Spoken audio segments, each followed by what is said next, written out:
Januari 1944. Jepang yang sebelumnya menyerang secara membabi buta pada tahun-tahun sebelumnya, sekarang mengubah taktiknya untuk terus bertahan. Pada part sebelumnya, di mana Cape Gloucester yang merupakan pintu masuk bagi sekutu ke Asia Tenggara, akhirnya berhasil diamankan. Selain Cape Gloucester, salah satu posisi strategis lainnya yang juga diincar oleh sekutu adalah Kwajalein. Kwajalein merupakan sebuah atol yang berada di Kepulauan Marshall. Dengan menguasai Kwajalein, Amerika akan memiliki tempat untuk mempersiapkan armada kapal mereka demi menyerang wilayah Jepang yang lain seperti Saipan, Guam, dan bahkan Filipina yang merupakan daerah Amerika yang telah diserang habis-habisan oleh Jepang pada tahun 1942. 30 Januari 1944, Amerika membombardir Kwajalein dengan sekuat tenaga. Marinir dan Angkatan Darat Amerika menyerang dengan kekuatan 85.000 orang. Tentara Jepang yang melindungi Kwajalein sangat kewalahan, karena mereka kalah jumlah sekitar 40.000 orang. Meski begitu, tentara Jepang bukanlah pasukan yang mudah menyerah, dan mereka lebih memilih mati terhormat dibandingkan menyerah. Akibat sikapnya yang keras kepala ini, mereka kehilangan hampir 5.000 orang pada pertempuran Kwajalein. Pada 3 Februari 1944, sekutu menyatakan bahwa pulau tersebut telah diamankan dari pengaruh Kekaisaran Jepang. Jepang pun sekarang sudah mulai memahami bahwa mereka hanya bisa bertahan dari pasukan Amerika yang kelak akan datang secara masif ke daerah kekuasaan mereka. Meskipun kelihatannya Filipina adalah daerah yang ingin direbut kembali oleh Amerika, Jenderal MacArthur mengadakan diskusi dengan beberapa laksamana lainnya. Mereka lebih mengutamakan Formosa untuk dikuasai dibandingkan dengan Filipina. Formosa memiliki lokasi yang lebih strategis dibandingkan Filipina, karena posisinya yang lebih dekat dengan Kepulauan Jepang. Selain itu, jika Formosa jatuh, maka komunikasi Jepang ke Asia Tenggara akan terganggu, terutama ke Hindia Belanda atau Malaya. Maka dari itu, sekutu mulai menyusun rencana untuk menyerang Formosa. Namun, terlepas dari fakta ini, bukan berarti Filipina tidak diinginkan oleh Amerika Serikat. Filipina tetap memiliki landasan terbang yang strategis menuju ke arah manapun, termasuk Asia Tenggara dan daerah kekuasaan Jepang lainnya. Dengan rencana ini, akhirnya sekutu membagi dua jalan untuk peperangan di Pasifik. MacArthur akan menyerang ke Filipina lewat Nugini, sedangkan Laksamana Chester Nimitz akan mengamankan Filipina lewat Kepulauan Mariana. Sekarang, seperti rencana, Jenderal MacArthur menyerang New Guinea setelah Cape Gloucester dikuasai pada Januari lalu. Pasukan sekutu merupakan pasukan gabungan yang mayoritas terdiri dari pasukan Australia dan Amerika.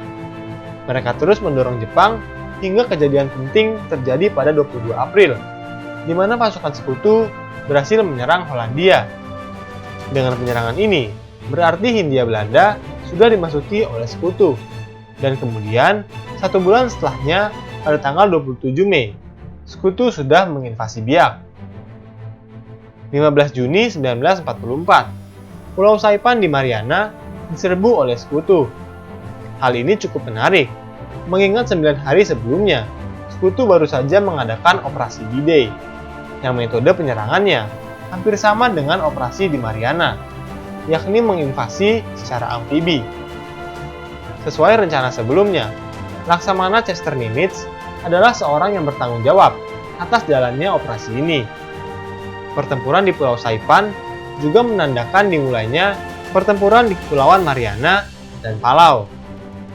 Kekuatan Amerika yang tak terkalahkan membuat Jepang akhirnya terdesak hingga ke Tinian pada Agustus 1944. Jatuhnya Tinian menandakan bahwa Mariana sudah jatuh ke tangan sekutu.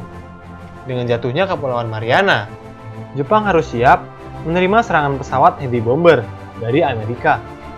Meski begitu, tentara Jepang tetap keras kepala. dan tidak kehilangan kepercayaan fanatik mereka akan kejayaan Jepang. Kelak, pertempuran yang diberikan oleh mereka akan lebih brutal dan berbahaya bagi Jepang maupun Amerika. Sekarang, Amerika dan sekutunya bisa memfokuskan diri untuk melemahkan Jepang di Palau dan Formosa. Meski Jepang semakin terdesak, uniknya para pemerintah Jepang menyembunyikan kejadian sesungguhnya dari masyarakat. Para rakyat diharapkan untuk terus menjunjung tinggi rasa nasionalisme dan kepercayaan akan kemenangan yang membawa kejayaan bagi Jepang. Meski begitu, moral rakyat Jepang sudah mulai menurun, dan alasan utamanya adalah karena kekurangan bahan makanan. Untuk menghemat pasokan makanan, mereka membunuh hewan di kebun binatang. Namun, kematian hewan di kebun binatang malah membuat rakyat dan anak-anak menjadi sedih, yang justru semakin menurunkan moral mereka. Formosa, pulau strategis yang diincar sekutu, akhirnya diserang pada 12 Oktober 1944. Pertempuran Formosa sangatlah mirip dengan pertempuran London di Eropa, di mana pertempuran ini merupakan pertempuran di udara. Pasukan Jepang yang dipimpin oleh Laksamana Toyoda, dan seperti yang sudah diprediksi oleh sekutu sebelumnya, kekuatan Jepang di Formosa sangat berpengaruh terhadap koloni mereka di Asia Tenggara.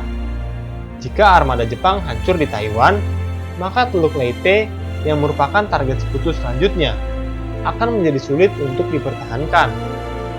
Pertempuran berlangsung selama 4 hari hingga tanggal 16 Oktober, di mana sekitar 600 kru angkatan perang Jepang yang seharusnya dikirim ke Teluk Leyte sudah tewas terlebih dahulu. Selanjutnya, pertempuran Teluk Leyte dimenangkan Amerika dalam waktu 3 hari pada 26 Oktober 1944. Namun Jepang tetaplah menunjukkan dirinya bahwa mereka merupakan prajurit tangguh. Salah satu pembuktian Jepang akan hal ini adalah pertempuran di Peleliu. Peleliu adalah sebuah pulau kecil yang berada di Kepulauan Palau. Meskipun Peleliu merupakan pulau yang sangat kecil, pulau ini dipenuhi oleh goa galian yang menjadi pertahanan Jepang dan membuat Amerika menjadi kewalahan. Pasukan Amerika berpikir bahwa peperangan ini hanya berlangsung dalam beberapa hari. Namun nyatanya baru selesai pada 27 November 1944. Ini berarti pertempuran untuk merebut pulau yang kecil ini berlangsung hampir 3 bulan, sejak 15 September 1944. Kasualitas Amerika pun tidak main-main. Mereka kehilangan 9.800 orang, yang merupakan 1.800 tewas dan 8.000 terluka. Selain itu, pasukan Jepang juga meluncurkan serangan kamikaze-nya pada 25 Oktober 1944 di Teluk Leyte. Serangan ini bertujuan untuk melemahkan moral Amerika dalam perang. Satu demi satu, pilot kamikaze bersiap dan mengorbankan dirinya demi kaisar dan kejayaan Jepang. Namun, meskipun pasukan Jepang sangatlah berani, mereka tetap dipukul mundur oleh Amerika. Pada 11 November 1944, sebuah pulau kecil di selatan Jepang secara mengejutkan dibom oleh Amerika. Hal ini menunjukkan bahwa Amerika sudah mulai menyerang kepulauan Jepang. Selain itu, pulau ini memiliki 2 landasan terbang yang bila jatuh dapat dijadikan Amerika sebagai pangkalan kapal untuk menyerang kepulauan utama Jepang.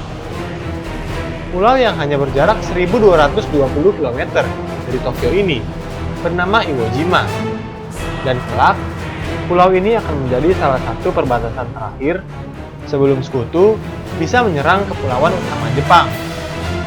Apakah yang akan dihadapi Jepang selanjutnya? Tunggu episode terakhir dari seri perjalanan Jepang dalam Perang Dunia Kedua. Hai, bantu kami dalam memproduksi lebih banyak konten sejarah dengan mengklik tombol subscribe.